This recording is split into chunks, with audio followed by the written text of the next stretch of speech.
Ibinulgar ng Executive Secretary ang umano'y mga kahayupan ni Pangulong Ferdinand Cuting Marcos Jr. sa isang pambihirang pahayag. Ang paglabas ng impormasyon ay nagdulot ng malaking kontrobersiya at pagkabigla sa buong bansa. Ayon sa ulat, si Executive Secretary na hindi pinangalanan sa ngayon ay nagsiwalat ng iba't ibang aligasyon laban kay PBBM na naglalaman ng katiwalian at pang-aabuso sa kapangyarihan. Dahil dito agad na pinasugod ang mga tauhan ng Special Action Force South at Criminal Investigation and Dedication Group o CIDG sa Malacanang upang magsagawa ng imbestigasyon at tiyakin ang seguridad ng palasyo. Sa kasalukuyan, hindi pa nagbibigay ng pahayag ang kampo ni Pangulong Marcos Jr. tungkol sa mga aligasyon. Patuloy naming babantayan ang mga sitwasyon at maghahatid ng pinakabagong balita sa mga susunod na oras. Samantala, hinihikayat ng publiko na manatiling kalmado at maghintay ng opisyal na pahayag mula sa pamahalaan. At yan nga ang balitang ating pagkakatutukan. Ngunit bagong lahat, siguraduhin mag-subscribe at i-hit ang notification bell para sa patuloy na pagtutok sa mga sulap ng bagong balita sa tunay na boses ng masa.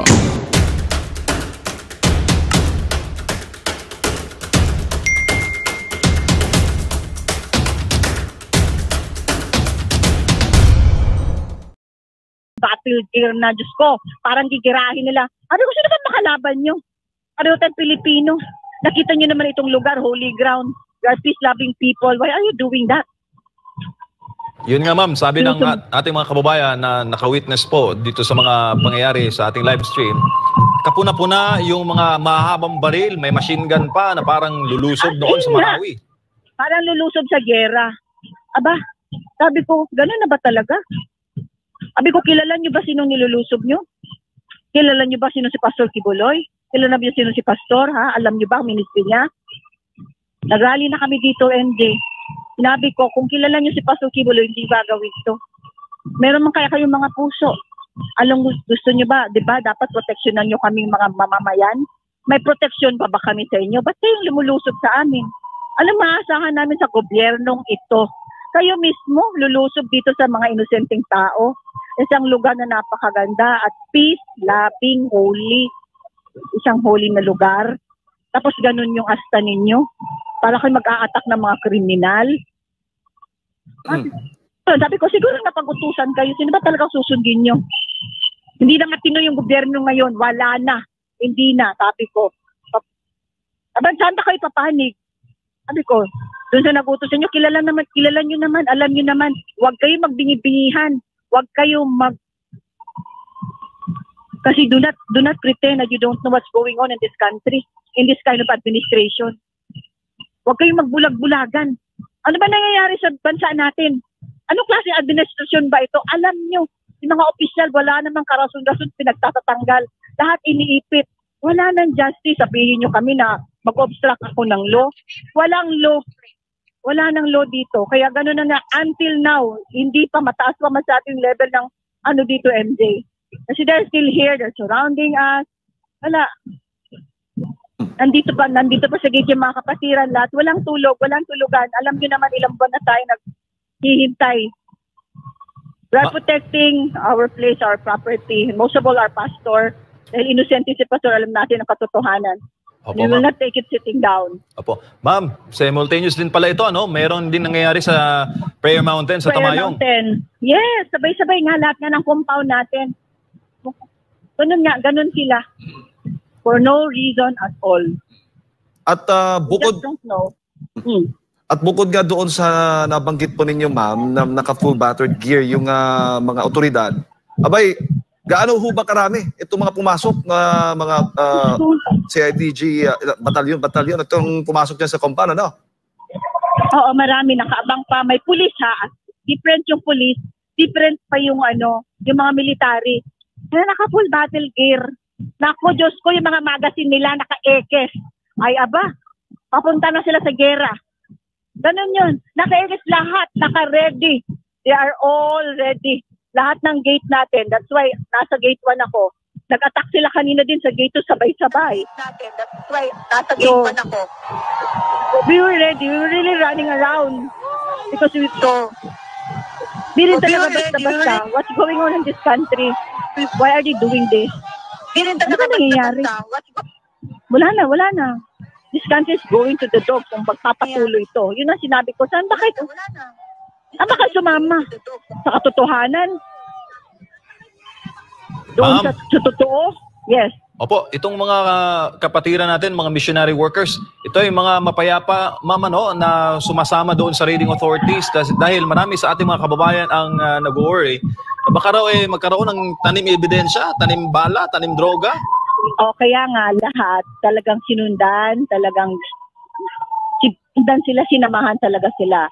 Ilang grupo sila, nandito ako sa plaza ng GMC, tapos na every floor, talagang binantayan, talagang sinamahan sila.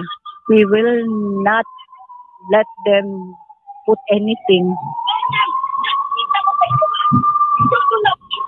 Ma'am, huling mensahe po ninyo sa ating mga kababayan at ng buong bansang kaharian ng KOJC hinggil po dito sa ginawa ng mga tagapamahalaan ngayong pong umaga.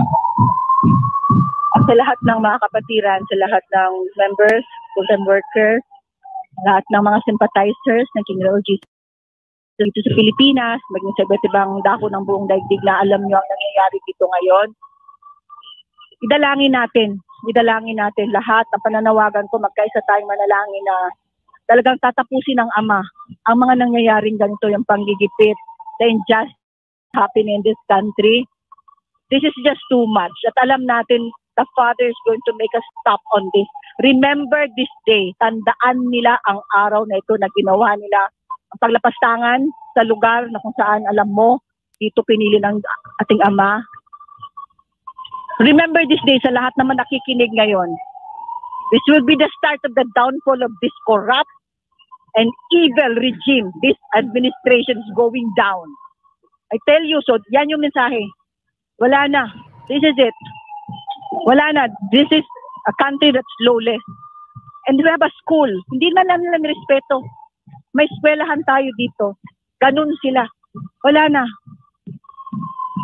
Ano pa? So nananawagan ako sa lahat, makiisa tayo. Kung saan ang tama, sino ang totoo. At sabay-sabay na nating tapusin itong nangyayari dito sa ating bansang Pilipinas. Opo. May mga pamilya rin sila. May pamilya rin tayo. May mga mahal tayo sa buhay. Lalong-lalo na itong bansa nag-iisa. So yun lang, MJ. Thank you for giving us the chance. Although ongoing pa, nandito pa lahat ng officers. Nasa labas pa yung mga militar at saka mga pulis. Ongoing pa rin yung search. Opo. Dito sila nag-iikot.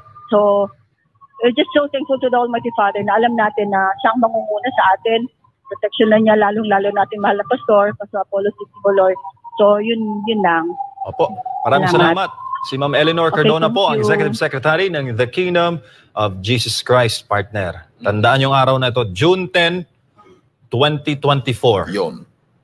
Tindi. Ng mensahe na yon mula mismo sa tagapagsalita po ng The Kingdom of Jesus Christ. At sa mga oras na ito, partner, abay makakasama din natin para samahan tayong tutukan itong ginagawang raid nga dyan sa KOJC compound, si Ginoong J. Zonza. Sir, good morning po. Pasensya na at nagising pa namin kayo ng maaga. Teka, nagdodoble yung ko, yung video ko. I'll get back to you. Okay. Nagdodoble lang yung audio ko.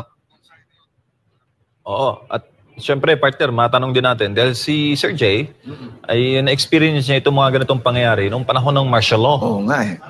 Bilang mamamahayan. Oo, media man. Ngayon, tatay nakaupo nung martial law. Ngayon, ang anak nakaupo sa pamahalaan. Yun. Tingnan natin kung parang history repeats itself ba ang nangyayari ngayon? Ating malaman mamaya at tuloy-tuloy pa rin po kayo mga kababayan. Hindi pala partner 4:10 AM, mas maaga pala na nagporma doon. Oo, yun mismong sinabi ni Ma'am Nori Cardona o Eleanor Cardona, ang tagapagsalita po ng The Kingdom of Jesus Christ. Imagine that. Inilabas yung search warrant alas 3 mismo ng umaga. Oo. Yan nagtatanong din natin. So parang nangyari partner, alas 3 sila nag-assemble sa labas ng compound. Tapos gusto nilang pasukin. Pwersahan. Oo, yun mismo ang plano. Trade talaga ang gagawin. Oo nga. Siege partner ang gagawin. Buti na lang. Gulo ang gusto partner kung ganun Oo, pwersahan yung mga ganyang oras, partner, panahon ng dalangin yan ng mga missionary workers. At natutulog pang iba dyan, partner, disturbo yan sa kanila. Tsaka, biglaan, sino ba naman ang, kung ikaw normal kang tao, di ba, partner, madaling araw, pwede mo namang, talagang gusto nilang partner, hanapan, gimbalin, takutin.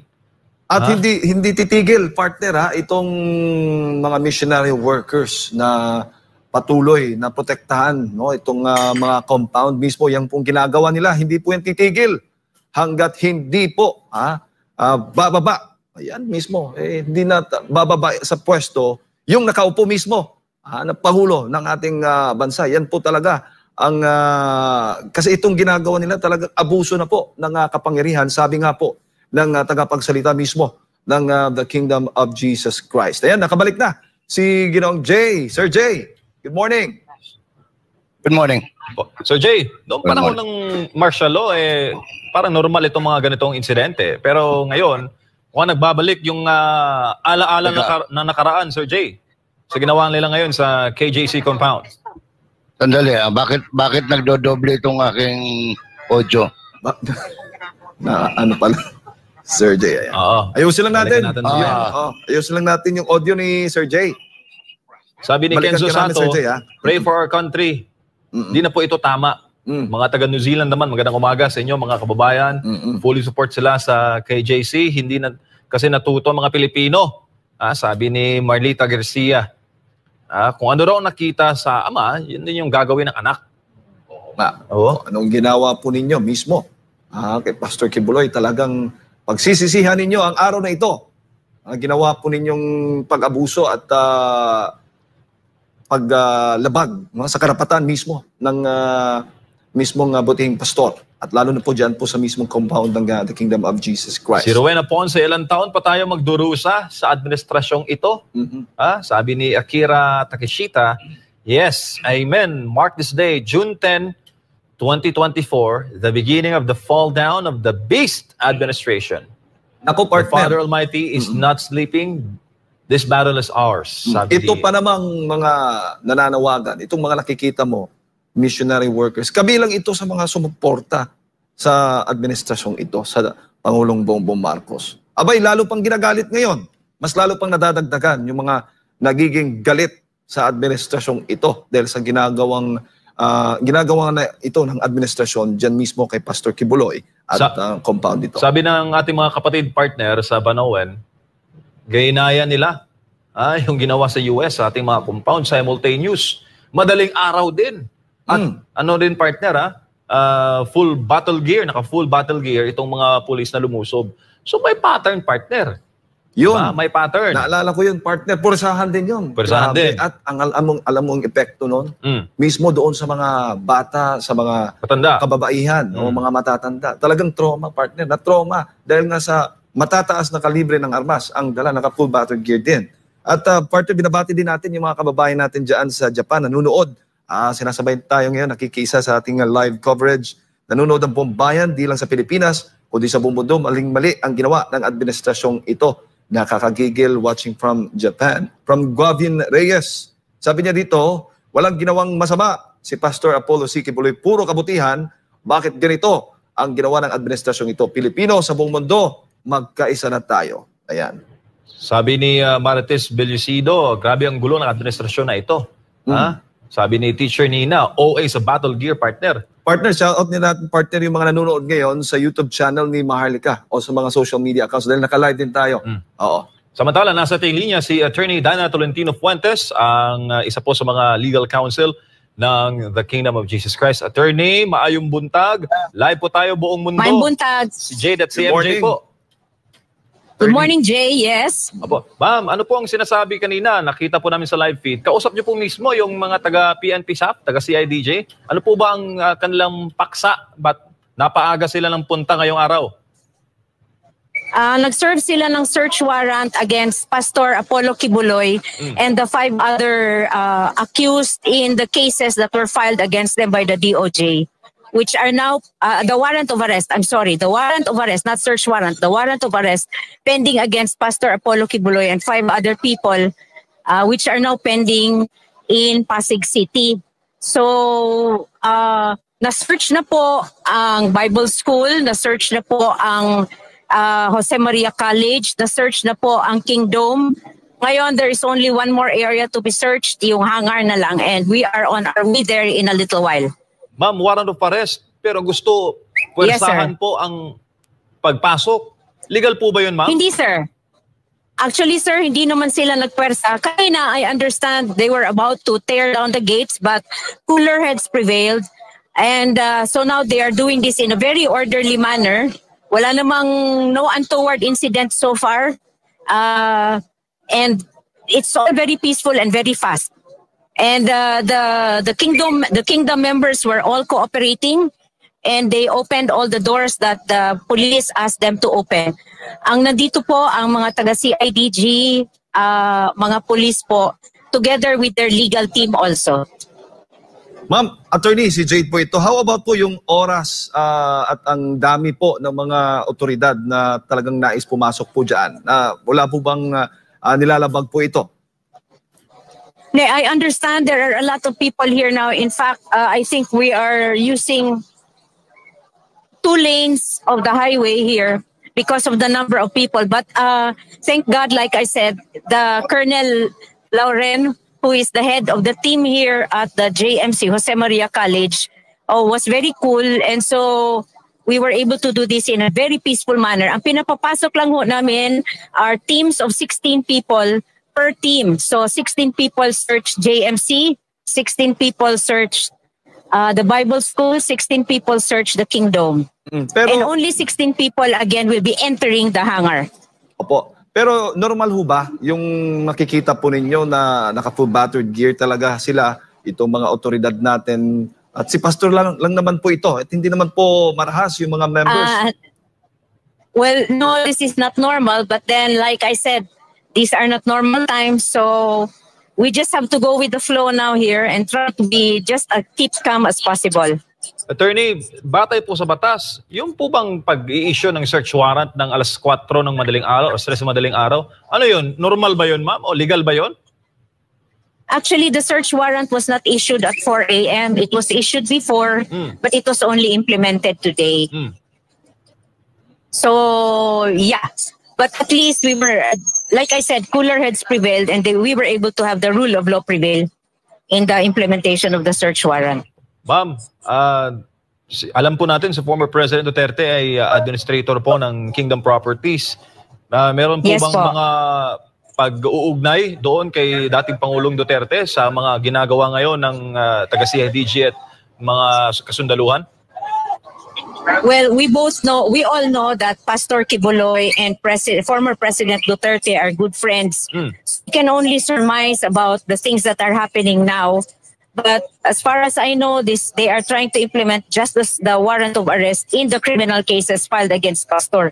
Of course, we can always see this as pressure about what is happening to Pastor Kibuloy. But, there will always be talk about what is happening to Pastor Kibuloy is also affecting former President Duterte. Ma'am, kumpirmado ngayon, yung mga otoridad natin pumasok po dyan sa KOJC compound at maging doon sa Tamayong, tama Yes ho ba? po.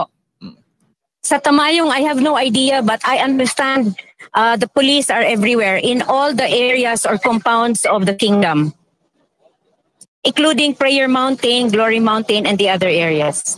Ma'am, kung wala pong intervention na ginawa ang mga missionary workers ng KJC kanina na magtipon-tipon ng mga otoridad dyan, talagang puwersahan nilang papasukin, ma'am, dahil nakausap namin si Ma'am Nori kanina. Posible. Which is why I said, thank God, cooler heads prevailed. Alright, ma'am, ano po ang mensahe po ninyo sa ating mga kababayan na nanonood po sa ating coverage ngayong umaga? Sila po ay nakatutok sa mga kaganapan sa KJC compound.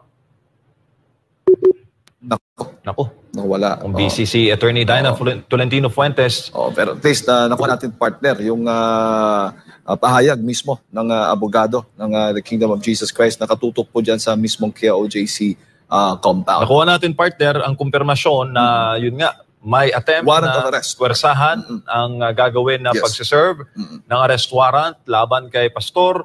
Buti na lang at nagkaroon ng mga pag-uusap at negosasyon at hindi natuloy, partner, yung persahan na pagpasok, pagsiserve ng arrest warrant dahil yung mga missionary workers ng KGC, hindi uurong yan, partner. Oo. Sabi nga ni Ma'am Nori kanina, matagal na namin kayong hinihintay. Oo. Ayan. At matagal na nakaalay. Nakaalay yung kanilang buhay, partner. Handang mamatay, partner. Sa paninindigan sa tama.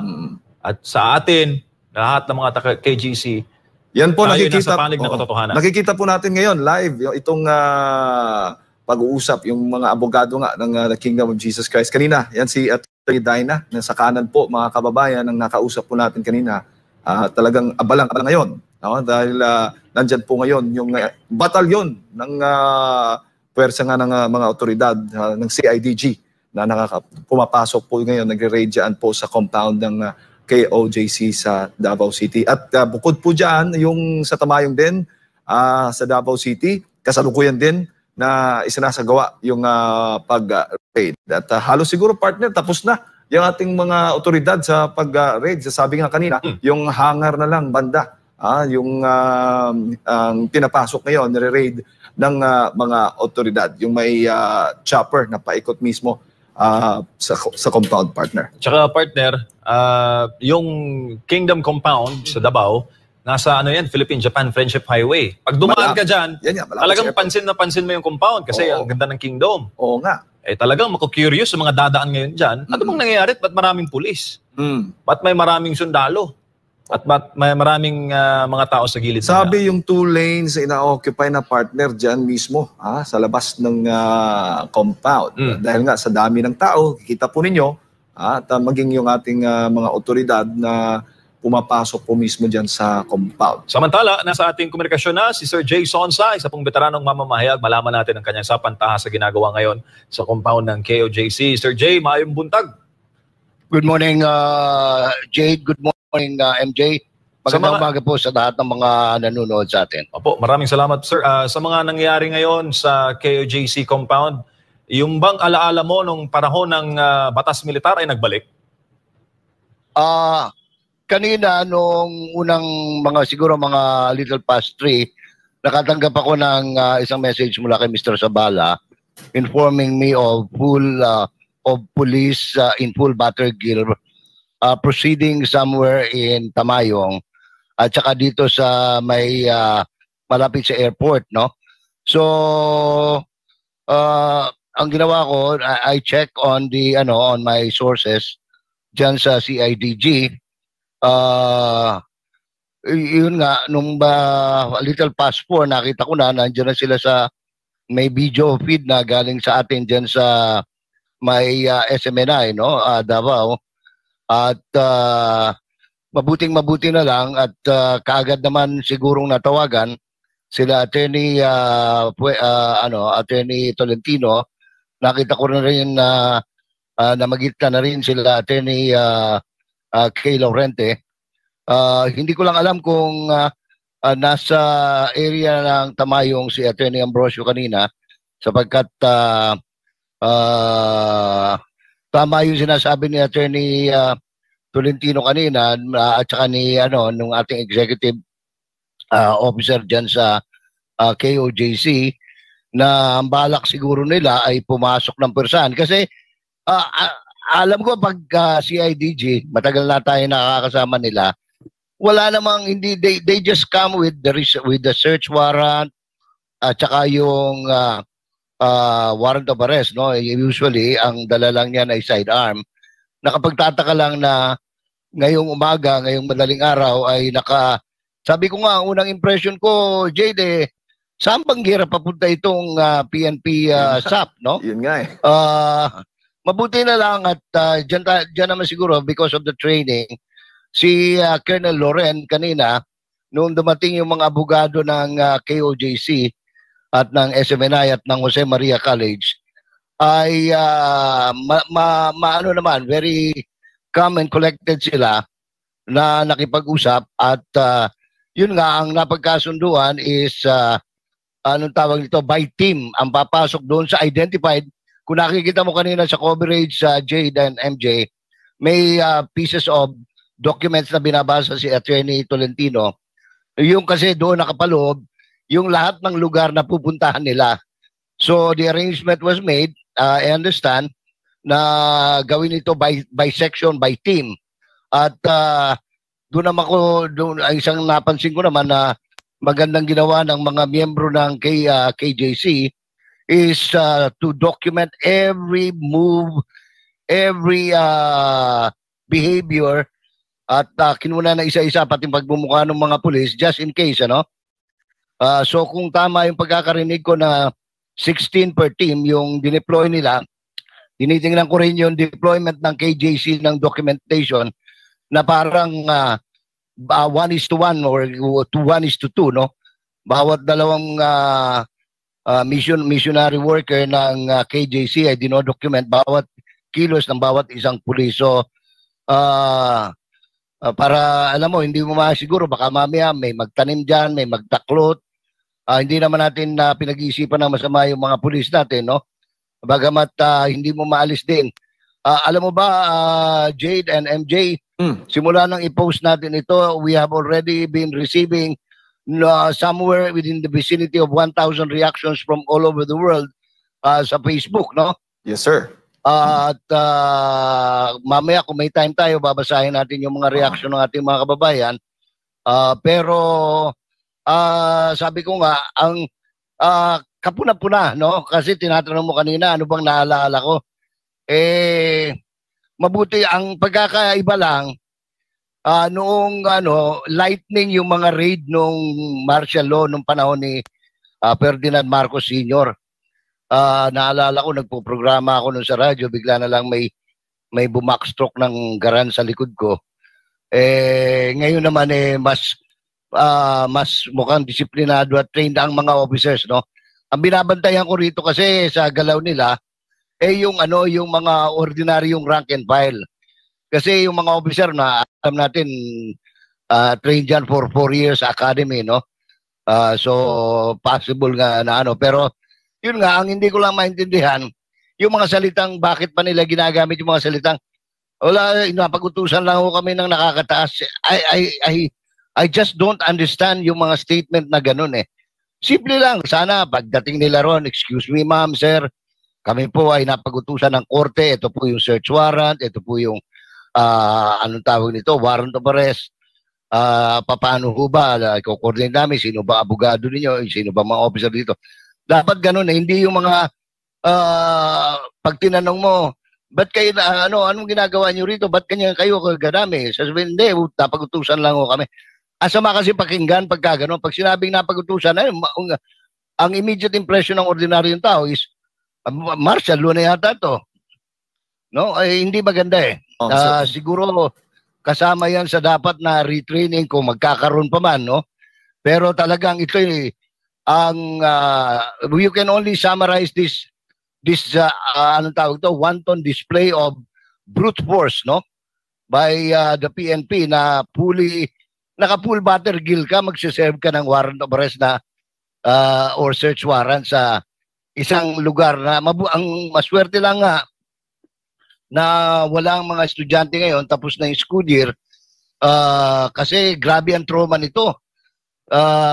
Sa mga mag-aaral, no, kung nagkataon na school days ito, siguro dapat tingnan yan kung halimbawa totoo man yung sinasabi lang maayos ang gobyerno, na alam naman natin, makita mo yan, naglalakad papunta yan sa anong tawag nito, sa kanilang sinesearch. Kaya nakikita rin natin dyan, nakikita mo yung mga miracle worker, yung mga missionary worker, talagang 1:1, 2:1 ang kanilang documentation dahil delikado nga na baka mamaya mayroong iba dyan, may ibang mission. We do not question the propriety of the officers, pero itong ibang mga operatives nila, hindi natin matiyak yan. Hindi naman sa pinag-iisipan natin na sila ng masama, pero karapat-dapat lang na mag-isip talaga ng masama. Mabuti na yung bawat galaw nila makunan, no? Magandang balita ang hatid namin sa inyo ngayong araw. Sa pagtatapos ng aming balitaan, nagbigay kami ng mga mahalagang impormasyon. Maraming salamat sa pagtutok at pagsuporta sa aming programa. Huwag kalimutang manatili sa mga susunod na araw para sa mga bagong balita at mga kwento na dapat nating abangan. Mula sa Boses ng Masa, magandang araw Pilipinas!